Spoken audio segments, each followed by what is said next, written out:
November 26th, Daniel chapter 2nd, verse 24th until chapter 3rd, verse 30th.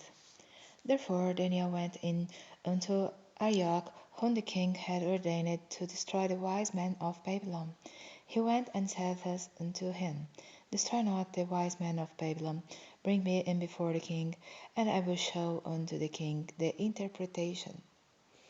Then Arioch brought in Daniel before the king in haste, and said thus unto him, I have found a man of the captives of Judah, that will make known unto the king the interpretation. The king answered and said to Daniel, whose name was Belteshazzar, Art thou able to make known unto me the dream which I have seen, and the interpretation thereof?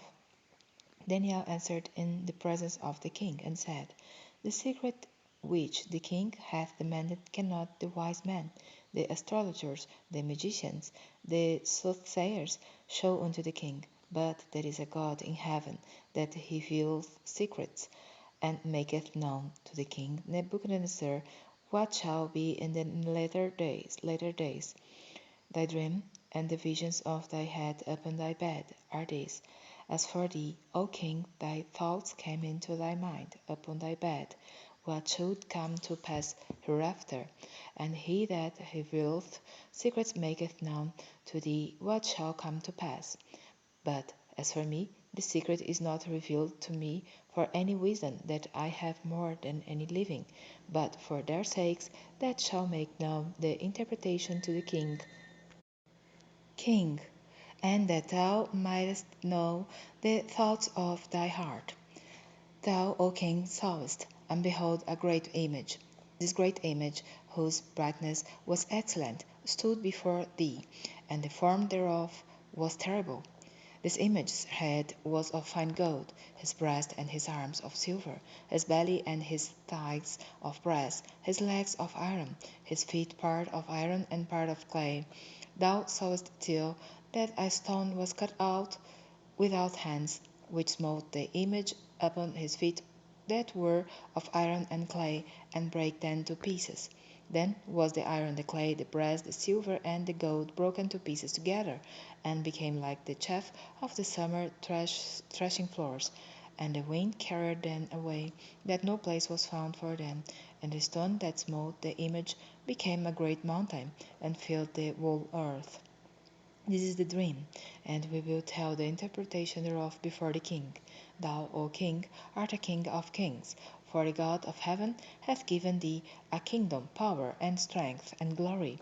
And wheresoever the children of men dwell, the beasts of the field and the fowls of the heaven hath he given into thine hand, and hath made thee ruler over them all. Thou art this head of gold. And after this shall rise another kingdom inferior to thee, and another third kingdom of brass, which shall bear rule over all the earth. And the fourth kingdom shall be strong as iron, forasmuch as iron breaketh in pieces and subdueth all things. And as iron that breaketh all this shall it break in pieces and bruise. And whereas thou sawest the feet and toes, part of potter's clay, and part of iron, the kingdom shall be divided, but there shall be in it of the strength of the iron, forasmuch as thou sawest the iron mixed with mirror clay. And as the toes of the feet were part of iron and part of clay, so the kingdom shall be partly strong and partly broken. And whereas thou sawest iron mixed with mirror clay, they shall mingle themselves with the seed of man, but they shall not cleave one to another, even as iron is not mixed with clay. And in the days of this king shall the God of heaven set up a kingdom which shall never be destroyed, and the kingdom shall not be left to other people, but it shall break in pieces and consume all these kingdoms, and it shall stand forever. Forasmuch as thou sawest that the stone was cut out of the mountain without hands, and that it brake in pieces the iron, the brass, the clay, the silver, and the gold, the great God hath made known to the king what shall come to pass hereafter, and the dream is certain, and the interpretation thereof sure. Then the king Nebuchadnezzar fell upon his face, and worshipped Daniel, and commanded that they should offer an oblation and sweet odors unto him. The king answered unto Daniel, and said, Of a truth it is, that your God is a God of gods, and a Lord of kings, and a revealer of secrets, seeing thou couldest reveal this secret. Then the king made Daniel a great man, and gave him many great gifts, and made him ruler over the whole province of Babylon, and chief of the governors over all the wise men of Babylon. Then Daniel requested of the king, and he set Shadrach, Meshach, and Abednego over the affairs of the province of Babylon. But Daniel sat in the gate of the king. Nebuchadnezzar the king made an image of gold, whose height was threescore cubits, and the breadth thereof 6 cubits. He set it up in the plain of Dura, in the province of Babylon. Then Nebuchadnezzar the king sent to gather together the princes, the governors, and the captains, the judges, the treasurers, the counselors, the sheriffs, and all the rulers of the province to come to the dedication of the image which Nebuchadnezzar the king had set up. Then the princes, the governors and captains, the judges, the treasurers, treasurers, treasurers and counselors, the sheriffs, and all the rulers of the provinces were gathered together unto the dedication of the image that Nebuchadnezzar the king had set up. And they stood before the image that Nebuchadnezzar had set up. Then a herald cried aloud, To you it is commanded, O people, nations, and languages, that at what time you hear the sound of the cornet, flute, harp, sackbut, psaltery, dulcimer, and all kinds of music, you fall down and worship the golden image that Nebuchadnezzar the king hath set up, and whose falleth not down, and worshippeth shall the same hour be cast into the midst of a burning fiery furnace. Therefore, at that time, when all the people heard the sound of the cornet, flute, harp, sackbut, psaltery, and all kinds of music, all the people, the nations, and the languages fell down and worshipped the golden image that Nebuchadnezzar the king had set up. Wherefore, at that time, certain Chaldeans came near and accused the Jews.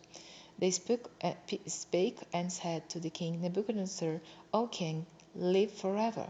Thou, O king, hast made a decree that every man that shall hear the sound of the cornet, flute, harp, sackbut, psaltery, and dulcimer, and all kinds of music, shall fall down and worship the golden image, and whose falleth not down and worshippeth, that he should be cast into the midst of a burning fiery furnace. There are certain Jews whom thou hast set over the affairs of the province of Babylon, Shadrach, Meshach, and Abednego. These men, O king, have not regarded thee. They serve not thy gods, nor worship the golden image which thou hast set up. Then Nebuchadnezzar, in his rage and fury, commanded to bring Shadrach, Meshach, and Abednego. Then they brought these men before the king. Nebuchadnezzar spake and said unto them, Is it true, O Shadrach, Meshach, and Abednego? Do not ye serve my gods, nor worship the golden image which I have set up?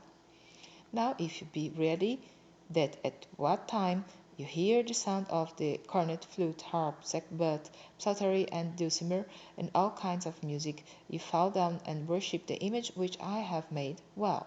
But if you worship not, you shall be cast the same hour into the midst of a burning fiery furnace. And who is that God that shall deliver you out of my hands? Shadrach, Meshach, and Abednego answered and said to the king, O Nebuchadnezzar, we are not careful to answer thee in this matter. If it be so, our God whom we serve is able to deliver us from the burning fiery furnace, and he will deliver us out of thine hand, O king. But if not, be it known unto thee, O king, that we will not serve thy gods, nor worship the golden image which thou hast set up. Then was Nebuchadnezzar full of fury, and the form of his visage was changed against Shadrach, Meshach, and Abednego. Therefore he spake, and commanded that they should heat the furnace 17 times more than it was wont to be heated. And he commanded the most mighty men that were in his army to bind Shadrach, Meshach, and Abednego, and to cast them into the burning furnace. Then these men were bound in their coats, their hose, and their hats, and their other garments, and were cast into the midst of the burning fiery furnace. Therefore, because the king's commandment was urgent, and the furnace exceeding hot, the flame of the fire slew those men that took up Shadrach, Meshach, and Abednego. And these 3 men, Shadrach, Meshach, and Abednego, fell down bound into the midst of the burning fiery furnace. Then Nebuchadnezzar the king was astonished, and rose up in haste, and spake, and said unto his counselors, Did not we cast 3 men bound into the midst of the fire? They answered and said unto the king, True, O king. He answered and said, Lo, I see 4 men loose, walking in the midst of the fire, and they have no hurt, and the form of the 4th is like the Son of God. Then Nebuchadnezzar came near to the mouth of the burning fiery furnace, and spake and said, Shadrach, Meshach, and Abednego, ye servants of the Most High God, come forth, and come hither. Then Shadrach, Meshach, and Abednego came forth of the midst of the fire. And the princes, governors, and captains, and the king's counselors, being gathered together, saw these men, upon whose bodies the fire had no power, nor was a hair of their head singed, neither were their coats changed, nor the smell of fire had passed on them. Then Nebuchadnezzar spake and said, Blessed be the God of Shadrach, Meshach, and Abednego, who hath sent his angel, and delivered his servants that trusted in him, and have changed the king's word, and yielded their bodies, that they might not serve nor worship any god except their own God. Therefore I make a decree, that every people, nation, and language which speak anything amiss against the God of Shadrach, Meshach, and Abednego shall be cut in pieces, and their houses shall be made a dunghill, because there is no other God that can deliver after the sword. Then the king promoted Shadrach, Meshach, and Abednego in the province of Babylon.